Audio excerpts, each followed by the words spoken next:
आज की हमारी वार्ता इसी शाश्वत संबंध की गहराइयों को समझने का अवसर लेकर आई है। एक ऐसा अवसर जिसमें अनुभव की परिपक्वता भी है, भावना की गरिमा भी है और पीढ़ियों की परंपरा की निरंतरता भी है। आज के अतिथि प्रसिद्ध युवा कथावाचक श्री इंद्रेश उपाध्याय जी का जीवन स्वयं इस सत्य का साक्षात प्रमाण है कि पिता पुत्र का संबंध कितना गहरा, कितना प्रेरणादायी और कितना परिवर्तनकारी हो सकता है।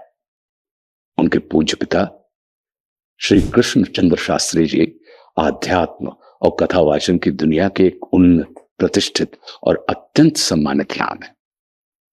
वे केवल कथावाचक नहीं है, बल्कि उन दिव्य वाचाओं के वाहक हैं जिनमें परंपरा, धर्म, दर्शन और भक्ति की विरासत प्रवाहित होती है। ऐसे पिता के सानिध्य में पले बड़े पुत्र ने स्वाभाविक रूप से न केवल कथा की कला बल्कि आध्यात्मिकता का गूढ़ विज्ञान भी आत्मसात किया है।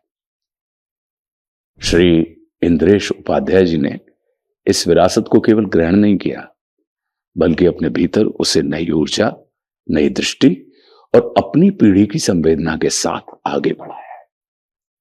उनकी वाणी में पिता की गंभीरता और युवा मन की निर्मलता एक साथ अनुभव होती है, जो उन्हें अपने आप में एक विशिष्ट और प्रेरक व्यक्तित्व बनाती है।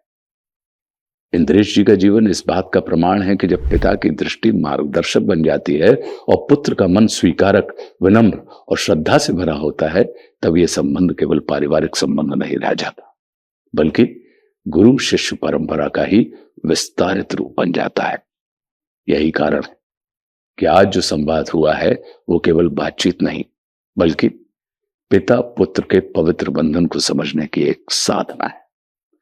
अपने अनुभवों, अपने संस्कारों तथा अपने पूज्य पिता की आध्यात्मिक छाया को हमारे साथ साझा करने के लिए और अपना बहुमूल्य समय हमें देने के लिए आदरणीय इंद्रेश जी, आपका हृदय से बहुत बहुत बहुत धन्यवाद।